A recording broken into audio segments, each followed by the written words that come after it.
유럽에서 공개된 단 한 장의 설계도면이 유럽을 넘어 전 세계에서 충격을 주고 있습니다. 15년 경력의 독일 도시공학자가 한국을 방문한 후 이 설계를 진행했다고 하는데요. 도대체 이 공학자는 한국에서 무엇을 보고 왔던 것일까요? 그리고 어떤 설계도면을 공개했길래 이렇게 큰 파장을 일으키게 된 것일까요? 오늘 이 놀라운 감동사연 지금 시작됩니다. 안녕하세요. 베를린 도시공학연구소에서 수석 연구원으로 근무하고 있는 마르타입니다. 부서장 뮬러가 엄숙한 표정으로 회의실에 들어서며 이번 분기 긴급 안건을 발표했습니다. EU 차원에서 도시 간 이동 인구 증가와 지속 가능한 이동성 연구가 시급해졌다는 거였어요. 각국의 우수 사례를 벤치마킹해야 한다면서요. 그런데 그 다음 말이 충격이었습니다. 한국의 고속도로 휴게소 시스템을 조사하라는 지시가 내려왔다는 거였어요. 한국이요? 정말요? 밀러는 간략하게 설명했어요. 한국 휴게소 시스템이 혁신적이라는 보고가 올라왔고 이것이 우리 정책과 연관된다면서요. 저는 속으로 코웃음을 쳤습니다. 그 좁은 땅덩어리에서 고속도로라고 해봤자 얼마나 되겠어요? 독일 아우토반의 10분의 1도 안 될 텐데. 거기서 무슨 대단한 시스템이 나온다는 건지 이해할 수 없었어요. 동료 한나가 들뜬 목소리로 외쳤어요. 우와, 한국이요? 진짜 가고 싶어요. 벤도 덩달아 환호하며 성지순례 얘기를 꺼냈습니다. 저는 속으로 한숨을 내쉬었어요. 한류에 완전히 빠진 이 철부지들과 달리 저에게 한국은 그저 빨리빨리만 외치며 무작정 발전한 나라일 뿐이었거든요. 밀러가 저를 바라보며 이번 출장팀을 이끌어달라고 요청했을 때 저는 내심 반발했습니다. 지난 15년간 독일과 유럽 전역에서 쌓아온 저의 명성과 전문성을 가지고 겨우 한국에서 뭘 배우라는 건가요? 전통도 제대로 없이 서구 문명만 따라한 나라에서 무엇을 얻겠어요? 제 머릿속엔 이미 결론이 나 있었습니다. 그냥 형식적으로 다녀와서 보고서 한 장 쓰면 끝일 거라고요. 저는 냉소적으로 질문했어요. 한국 휴게소가 그렇게 대단하다면 왜 영국이나 프랑스 고속도로에선 그런 시스템을 도입하지 않았을까요? 회의실이 잠시 조용해졌지만 저는 이미 확신하고 있었습니다. 이번 출장은 그저 시간 낭비일 뿐이라고요. 한국행 비행기 안에서도 제 생각은 변하지 않았어요. 오히려 더 확고해졌죠. 안나와 벤은 좌석에서 한국 드라마 OST를 이어폰으로 들으며 연신 감탄사를 내뱉었습니다. 가끔씩 서로 눈빛을 주고받으며 뭔가 설레는 표정들이었어요. 저는 그 모습을 보며 고개를 절레절레 흔들었습니다. 완전히 한류에 세뇌당한 철부지들 같았거든요. 12시간 넘는 비행시간 동안 저는 독일로 돌아가서 쓸 보고서 초안을 머릿속으로 그려봤어요. 한국 휴게소 시스템의 한계와 독일 적용 불가능성에 대한 분석 정도의 제목이면 적당할 것 같았습니다. 인천국제공항에 도착했을 때 저는 순간 말문이 막혔어요. 공항 규모가 정말 어마어마했거든요. 베를린 브란덴부르크 공항과는 차원이 다른 웅장함이었습니다. 천장 높이만 해도 몇 층 건물 높이 같았고 곳곳에 설치된 디지털 사이니지와 조명들이 미래적인 느낌을 자아냈어요. 하지만 저는 곧바로 마음의 벽을 쌓았습니다. 그래, 겉모습만 번지르르한 건 어디든 마찬가지겠지. 독일처럼 내실 있는 시스템을 갖췄을 리는 없을 거야.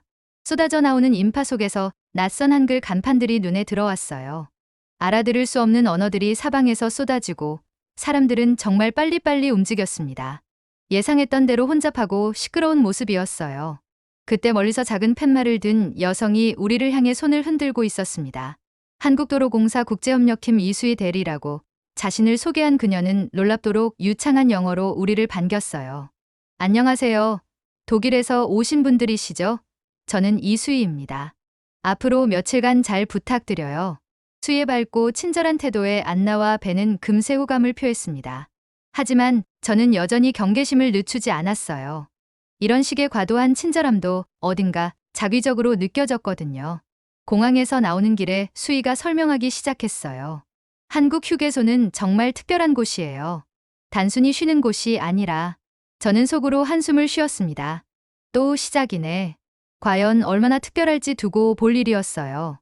버스 안에서 창밖으로 보이는 한국의 풍경은 예상과는 조금 달랐습니다.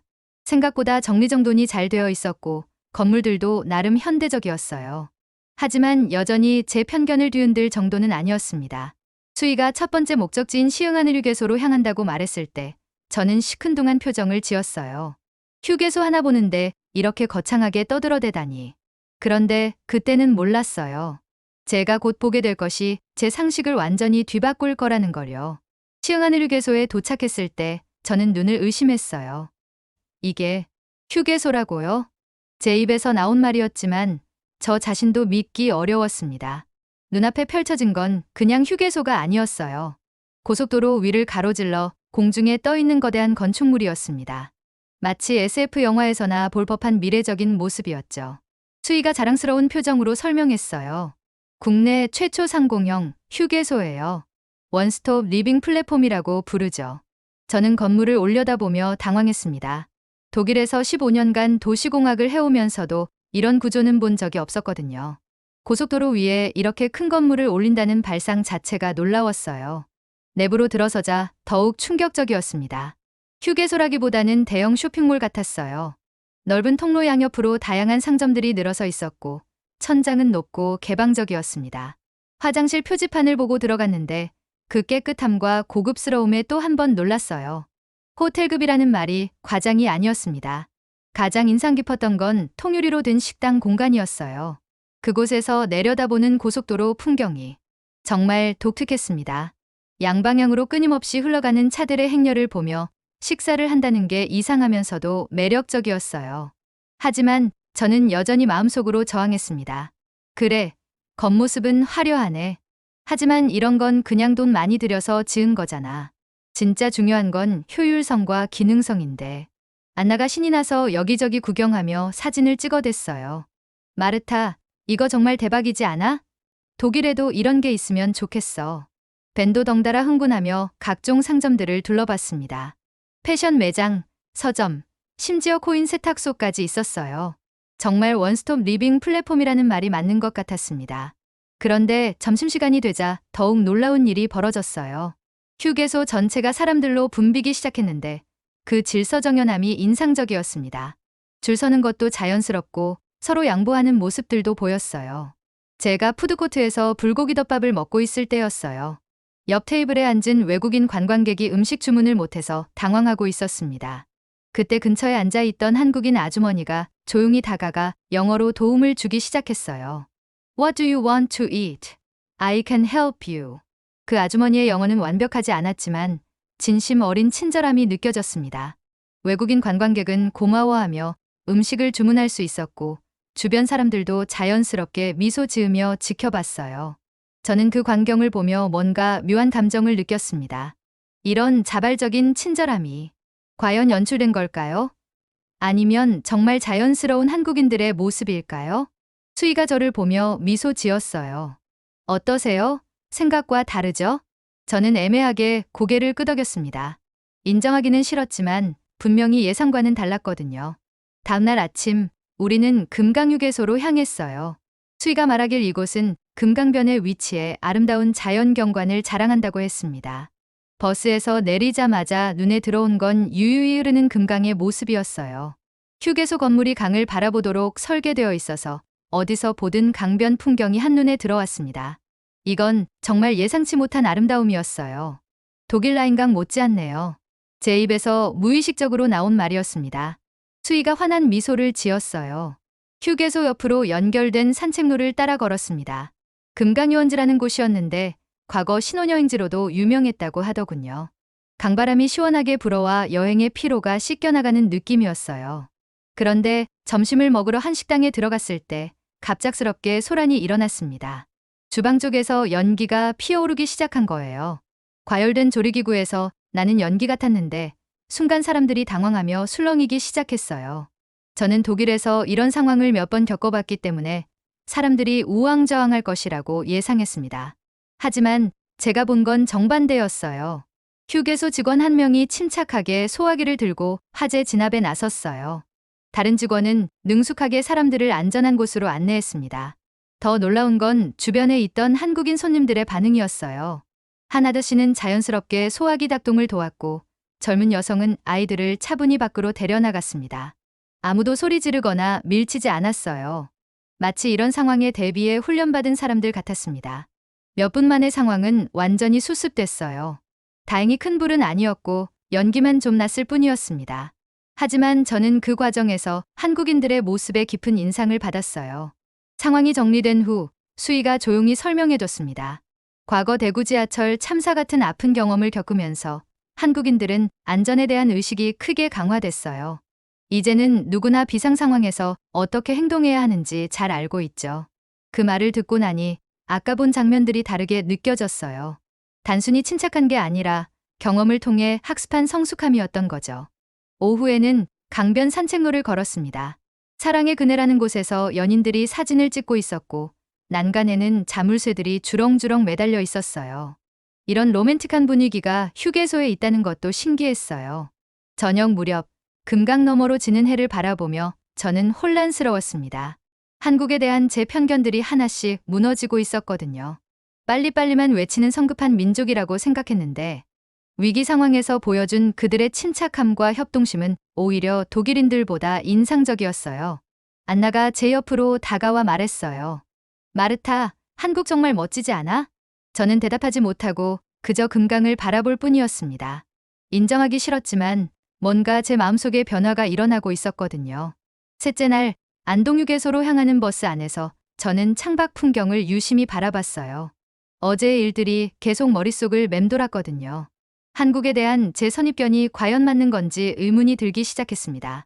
안동휴게소에 도착하자 수희가 특별한 곳을 소개해줬어요. 여기는 안동의 전통 문화를 체험할 수 있는 공간이에요.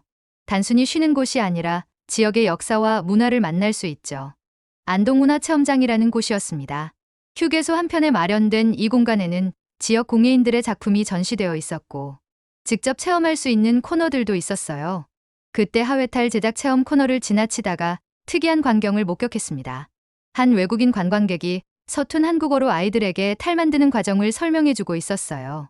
그의 한국어는 완벽하지 않았지만 한국 문화를 진심으로 사랑하고 이해하려는 눈빛이 역력했습니다.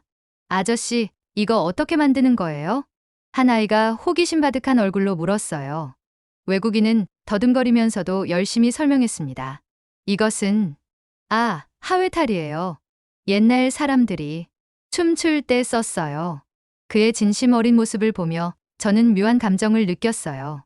제가 독일에서 한국을 무시하고 있을 때 이미 많은 외국인들이 한국의 문화적 가치를 알아보고 있었던 거죠. 점심시간에 푸드코트에서 안동 간고등어 화덕구이를 먹었습니다. 내륙 지방에서 바다 생선을 신선하게 먹기 위해 고안된 염장 방식이라고 했는데 그 깊은 맛에 놀랐어요. 단순히 짜기만 한 게 아니라 복합적이고 깊이 있는 풍미였습니다. 식사 후 경상북도 특산품 판매장을 둘러봤어요. 안동 소주, 안동 참마 등 지역을 대표하는 농특산물들이 가득했습니다. 각각의 상품 설명을 읽어보니 단순한 농산물이 아니라 그 지역의 역사와 문화가 담긴 이야기들이었어요. 수희가 저를 보며 조용히 말했어요. 한국은 빠르게 발전했지만 결코 전통을 잊지 않았어요.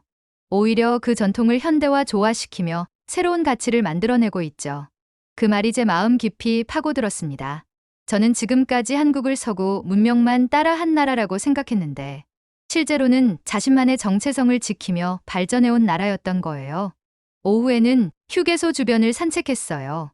멀리 낙동강이 흐르고 있었고 상락대라는 정자가 아름답게 서 있었습니다. 이런 자연경관 속에서 전통과 현대가 자연스럽게 어우러진 모습을 보니 한국에 대한 제 시각이 얼마나 편협했는지 깨달았어요. 괜히 신이 나서 하회탈 모양 호두과자를 사며 말했어요. 이런 게 진짜 문화상품이지. 그냥 기념품이 아니라 지역의 이야기가 담긴 거잖아. 저는 그제야 이해했습니다. 한국의 휴게소들이 단순한 휴식 공간이 아니라 지역 문화의 전시장이자 체험장 역할을 하고 있다는 걸요. 이건 독일에서도 시도해보지 못한 혁신적인 접근이었어요. 저녁이 되어 숙소로 돌아가는 길, 저는 조용히 생각에 잠겼습니다. 겨우 3일 만에 제 고정관념들이 이렇게 흔들릴 줄 몰랐거든요. 한국이라는 나라가 생각보다 훨씬 깊이 있고 매력적인 곳이었어요. 마지막 날 아침, 덕평자 연휴게소로 향하는 길에서 저는 복잡한 심정이었어요. 지금까지의 경험들이 제 머릿속을 어지럽게 만들고 있었거든요. 한국에 대한 편견이 무너지고 있다는 걸 인정하기 싫었지만 부인할 수도 없었어요. 덕평자 연휴게소에 도착한 순간 저는 완전히 말문이 막혔습니다. 이건 휴게소가 아니라 거대한 테마파크였어요. 광활한 정원과 숲이 펼쳐져 있었고 곳곳에 설치된 조형물들이 예술적인 분위기를 자아냈습니다. 이게 정말 휴게소인가요? 제가 중얼거리자 수희가 환하게 웃었어요. 네. 하지만 단순한 휴게소는 아니죠. 자연과 휴식, 문화가 어우러진 특별한 공간이에요. 산책로를 따라 걸으면서 저는 감탄을 금치 못했어요. 마치 잘 꾸며진 수목원에 온 듯한 착각이 들었습니다. 사계절 내내 아름다울 것 같은 다양한 나무와 꽃들이 조화롭게 배치되어 있었어요. 가장 놀라웠던 건 달려라 코코라는 애견 테마파크였습니다. 국내 휴게소 최초로 조성된 대규모 반려동물 전용 공간이라고 했는데 넓은 잔디 운동장과 수영장, 애견 카페까지 갖춰져 있었어요. 독일에서도 반려동물 문화가 발달했지만 휴게소에 이런 시설을 만들 생각은 못 해봤는데요. 제 말에 수희가 자랑스러운 표정을 지었어요. 한국인들의 라이프 스타일이 변하면서 휴게소도 함께 진화하고 있어요. 단순한 기능성을 넘어 삶의 질을 높이는 공간이 되고 있죠. 점심은 다양한 전문 식당 중에서 선택할 수 있었어요. 한식, 양식, 중식, 일식까지 정말 다양했습니다. 트렌디한 베이커리와 카페들도 있었고요. 마치 고급 쇼핑몰의 푸드코트 같았어요. 오후에는 아울렛 형태의 쇼핑 공간을 둘러봤습니다. 패션 매장, 생활용품점, 서점까지 없는 게 없었어요. 정말 원스톱으로 모든 걸 해결할 수 있는 공간이었습니다. 해가 지기 시작할 무렵, 수희가 특별한 곳으로 안내했어요. 러브가든이라는 곳이었는데 다양한 조명과 예술 작품들이 어우러져 로맨틱한 분위기를 연출하고 있었습니다. 그런데 해가 완전히 지고 나자 정말 마법 같은 일이 벌어졌어요. 러브가든이 화려한 조명으로 수놓아져 환상적인 별빛 정원으로 변모한 거예요. LED 조명들이 만들어내는 빛의 향연이 정말 숨막힐 정도로 아름다웠습니다. 저는 그 광경을 바라보며 가슴이 벅차오르는 걸 느꼈어요. 이건 단순한 조명 쇼가 아니었어요. 사람들의 마음을 움직이는 예술이었고 일상의 특별함을 선사하는 선물이었습니다. 안나와 벤이 연신 사진을 찍으며 감탄사를 내뱉었어요. 저 역시 스마트폰을 꺼내 들고 있는 제 모습을 발견했습니다. 언제부터 이렇게 한국에 빠져들고 있었던 걸까요? 별빛 정원을 바라보며 저는 깨달았어요. 한국은 제가 생각했던 것처럼 효율성만 추구하는 나라가 아니었어요. 사람의 마음을 따뜻하게 만들고 일상의 감동을 선사하는 여유와 감성을 가진 나라였습니다. 수희가 제게 조용히 물었어요. 이제 한국 휴게소가 단순한 쉼터가 아니라는 걸 아시겠죠? 저는 진심으로 고개를 끄덕였습니다. 그리고 처음으로 마음속 깊은 곳에서 우러나오는 감사 인사를 전했어요. 정말 고마워요, 수희 씨. 제가 얼마나 편견에 사로잡혀 있었는지 깨닫게 해주셔서. 독일로 돌아가는 비행기 안에서 저는 창밖을 바라보며 지난 며칠을 되돌아봤어요. 한국에 도착했을 때의 저와 지금의 제가 완전히 다른 사람 같았습니다. 안나가 옆자리에서 한국에서 찍은 사진들을 정리하고 있었어요. 마르타, 이번 출장 정말 대박이었지? 나 완전히 한국 팬 됐어. 벤도 덩달아 흥분하며 한국에서 산 기념품들을 자랑했습니다. 저는 그들의 모습을 보며 미소 지었어요. 이제는 그들의 열정이 이해됐거든요. 제 가방 속에는 덕평자 연휴게소에서 찍은 별빛 정원 사진이 들어있었습니다. 그 아름다운 야경이 계속 머릿속에 맴돌았어요. 언제 다시 볼 수 있을까 하는 아쉬움까지 들었습니다. 베를린에 도착한 후 일주일 뒤 부서 전체 회의에서 한국 출장 보고를 하게 됐어요. 출장 전에 머릿속으로 그렸던 한국 휴게소 시스템의 한계와 독일 적용 불가능성에 대한 분석이라는 제목은 완전히 바뀌었습니다. 한국 고속도로 휴게소 시스템의 혁신성과 독일 도입 방안 연구. 회의실에서 저는 열정적으로 발표했습니다. 한국의 휴게소는 우리가 상상했던 것을 훨씬 뛰어넘는 혁신적인 공간이었습니다. PPT 화면에는 시흥하늘 휴게소의 상공형 구조가 나타났어요. 이건 단순히 쉬는 곳이 아닙니다. 복합 문화 공간이자 지역 경제 활성화의 거점입니다. 더 중요한 것은 저는 잠시 말을 멈추고 청중들을 바라봤어요. 사람의 마음을 움직이는 경험을 제공한다는 점입니다. 우리가 독일에서 추구해온 효율성과 기능성을 넘어 감정적 만족까지 선사하는 공간을 만들어낸 거예요. 동료들의 표정이 진지해졌습니다. 제가 보여준 금강휴게소의 강변 풍경, 안동휴게소의 문화체험 공간, 그리고 덕평자 연휴게소의 별빛 정원 사진들에 모두 감탄했어요. 마르타, 정말 놀랍네요. 이런 시설들이 실제로 존재한다는 게 믿어지지 않아요. 부서장 뮬러의 말에 저는 자신있게 대답했어요. 저도 처음에는 믿지 못했습니다.